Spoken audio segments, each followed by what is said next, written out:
হয় স্যাৰ, গ্ৰামাঞ্চলেৰ ছাত্ৰ ছাত্ৰীসকলেৰ মাজত অধ্যয়নেৰ পৰিবেশ সূচনাৰ লক্ষ্যৰে বৰভাগত অনুষ্ঠিত হৈছে দ্বিতীয়বাৰৰ বাবে গ্ৰন্থমেলা।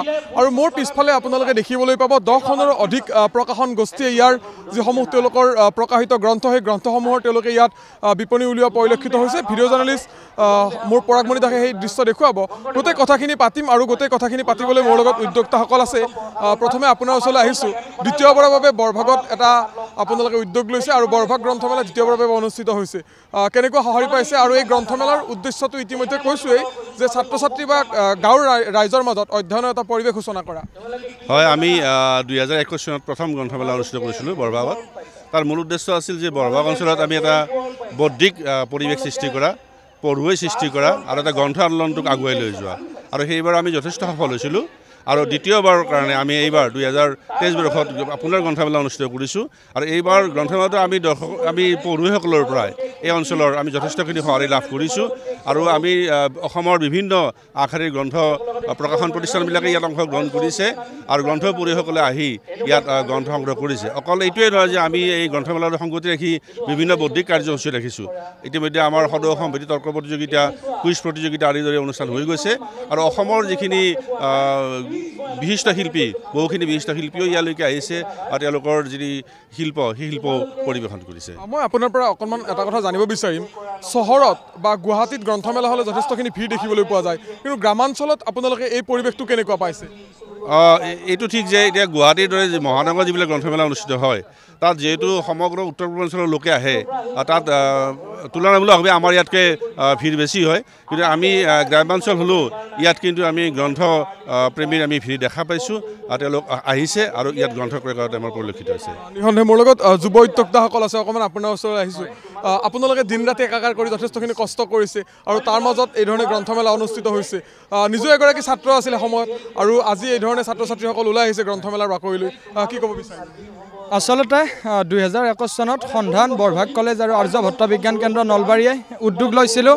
গ্ৰামাঞ্চলত গ্ৰন্থমেলা পাতিব লাগে, গ্ৰন্থৰ জয়ময় পৰিৱেশ কৰিব লাগে আৰু নতুনকৈ পঢ়ুৱৈ সৃষ্টি কৰিব লাগে, নতুনকৈ লেখক সৃষ্টি কৰিব লাগে আৰু আমাৰ যি বৌদ্ধিক যি সচেতনতা এয়া বৃদ্ধি কৰিব লাগে। আমি 2021 চনত বৃহৎ সফলতা লাভ কৰিছিলোঁ আৰু এইবাৰো আমি 2023 আজি চতুৰ্থ দিনত আমি পুনৰবাৰ ৰাইজক আহ্বান জনাইছোঁ, এই গ্ৰন্থমেলালৈ আহক, সহযোগ কৰক, গ্ৰন্থ ক্ৰয় কৰক আৰু গ্ৰন্থ পঢ়ক আৰু সমাজ পৰিৱৰ্তনত নিজেও ভূমিকা লওক। ধন্যবাদ জনাইছোঁ। মই অকণমান আপোনাৰ ওচৰলৈ আহিছোঁ। এগৰাকী উদ্যোক্তা হিচাপে গ্ৰামাঞ্চলত এই ধৰণৰ গ্ৰন্থমেলাৰ প্ৰয়োজনীয়তা কিমান অকণমান নিশ্চয় গ্ৰামাঞ্চলত নিশ্চয়কৈ গ্ৰন্থমেলাৰ প্ৰয়োজনীয়তা আছে।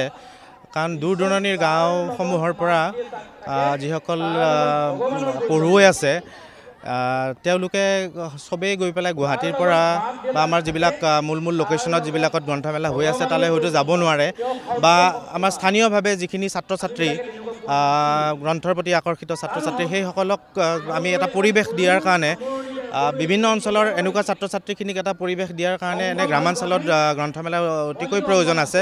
আৰু বিশেষকৈ আৰু এটা কাম আমি কৰিব বিচাৰোঁ এই গ্ৰন্থমেলাৰ জৰিয়তে, আমি স্থানীয়ভাৱে যিখিনি লিখা মেলাৰ ক্ষেত্ৰত যিখিনি ছাত্ৰ ছাত্ৰী বা যিখিনি যুৱক যুৱতীৰ আগ্ৰহ আছে সেই লেখক লেখিকাখিনিক তেওঁলোক গ্ৰন্থ প্ৰকাশৰ প্ৰতি আগ্ৰহী কৰাটো আমাৰ এটা উদ্দেশ্য। আৰু এই ক্ষেত্ৰত আমাৰ যি 2টা সংস্কৰণ গ্ৰন্থমেলা হৈছে ইতিমধ্যে আমি প্ৰায় 20খনমান গ্ৰন্থ নতুন লিখকৰ গ্ৰন্থ আমি প্ৰকাশ কৰিব পাৰিছোঁ আমাৰ গ্ৰন্থমেলাৰ জৰিয়তে। এইটো এটা আমাৰ কাৰণে আমি ভাবিছোঁ এইটো এটা আমাৰ কাৰণে ডাঙৰ সফলতা আৰু অনাগত দিনতো আমি এনেকৈ নতুন লেখক লেখিকাৰ সৃষ্টি কৰিব বিচাৰোঁ আমাৰ এই গ্ৰন্থমেলাৰ জৰিয়তে। গতিকে গ্ৰামাঞ্চলত গ্ৰন্থমেলাৰ নিশ্চয়কৈ প্ৰয়োজনীয়তা আছে। মই অকণমান আপোনাৰ ওচৰলৈ আহিছোঁ। যিহেতু আপুনি ইয়াৰে এখন মহাবিদ্যালয় আপুনি দায়িত্বত আছে, গতিকে মহাবিদ্যালয়খনে আপোনাৰ সহযোগ কৰিছে, বৰভাগ মহাবিদ্যালয়। গতিকে আপোনালোকৰ মহাবিদ্যালয়ৰ ফালৰ পৰা কি ধৰণৰ সহযোগিতা আগবঢ়াইছে? আচলতে আমি এখন উচ্চ শিক্ষাৰ অনুষ্ঠান হিচাপে সাম্প্ৰতিক সময়ত আমাৰ বৌদ্ধিক মহলত এটা যি শংকাৰ সৃষ্টি হৈছে যে যি ছপা মাধ্যম বিশেষকৈ গ্ৰন্থৰ প্ৰতি নৱপ্ৰজন্মৰ যিটো অনুৰাগ সেইটো ক্ৰমান্বয়ে কমি গৈছে। গতিকে এনেকুৱা এটা পৰিস্থিতিত আমি অনুভৱ কৰিছিলোঁ যে এখন উচ্চ শিক্ষাৰ অনুষ্ঠান হিচাপে আমাৰো কিছু দায়িত্ব আছে।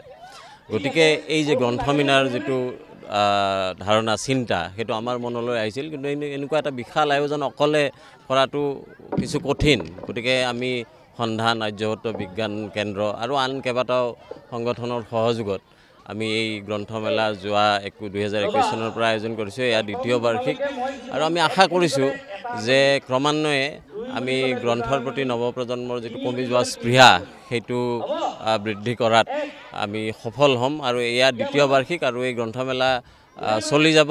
আমি আশা ৰাখিছোঁ যে এই গ্ৰন্থমেলাৰ জৰিয়তে আমি অধ্যয়নৰ প্ৰতি অনুৰাগী এটা নতুন প্ৰজন্মৰ সৃষ্টি কৰাৰ ক্ষেত্ৰত এই অঞ্চলত আমি সফল হ'ম। নিশ্চয়কৈ সফল হ'ব। মই পৰিৱেশটো দেখুৱাম যিহেতু 10খনৰো অধিক যি প্ৰকাশন গোষ্ঠী আছে তেওঁলোকে ইয়ালৈ তেওঁলোকৰ বিপণী আনিছে আৰু প্ৰতিখন বিপণীতে এই ধৰণৰ যিসমূহ ইয়াৰ স্থানীয় শিক্ষানুষ্ঠান আছে শিক্ষানুষ্ঠানৰ ছাত্ৰ ছাত্ৰীসকল ওলাই আহিছে আৰু ওলাই আহি তেওঁলোকৰ পচন্দৰ লিখকগৰাকীৰ এখন গ্ৰন্থ তেওঁলোকে ক্ৰয় কৰাৰ চেষ্টা কৰিছে আৰু গ্ৰন্থৰ বিপণীসমূহৰ সমানে সমানে আপুনি যদি চাবলৈ যায় ইয়াত যিসকল কণ কণ ছাত্ৰ ছাত্ৰী থাকিব বা ইয়ালৈ যিসকল লোক আহিব তেওঁলোকক আকৰ্ষণৰ বাবে ইয়াত চেল্ফি পইণ্টৰ ব্যৱস্থা কৰা হৈছে আৰু চেল্ফি পইণ্টলৈ আহি তেওঁলোকে চেল্ফি লৈ গ্ৰন্থমেলাৰ যি স্মৃতি সেই স্মৃতি সোঁৱৰি বা তেওঁলোকৰ এখন গ্ৰন্থ ক্ৰয় কৰি ইয়াৰ পৰা সকলো ওলাই যোৱা পৰিলক্ষিত হৈছে। 5 দিনীয়া যিহেতু কাৰ্যসূচীৰে অনুষ্ঠিত হৈছে এই গ্ৰন্থমেলা আৰু এই 5 দিনীয়া কাৰ্যসূচীৰে অনুষ্ঠিত হোৱা গ্ৰন্থমেলাত যথেষ্টখিনি সঁহাৰি পোৱা পৰিলক্ষিত হৈছে। দ্বিতীয়ৰ বাবে অনুষ্ঠিত হোৱা গ্ৰামাঞ্চলৰ বিশেষকৈ নলবাৰীৰ এটা বানপীড়িত অঞ্চল হ'ল বৰভাগ আৰু বানে জুৰুলা কৰা বৰভাগৰ এই যি গ্ৰন্থমেলা এই গ্ৰন্থমেলা সঁচাকৈ এটা ইতিবাচক বাৰ্তা কঢ়িয়াইছে।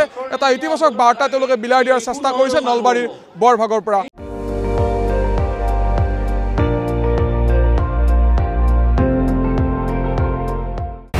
আপুনি চাই আছে ND24 সৰ্বশ্ৰেষ্ঠ নহয় সৰ্বোত্তমৰ দৌৰত।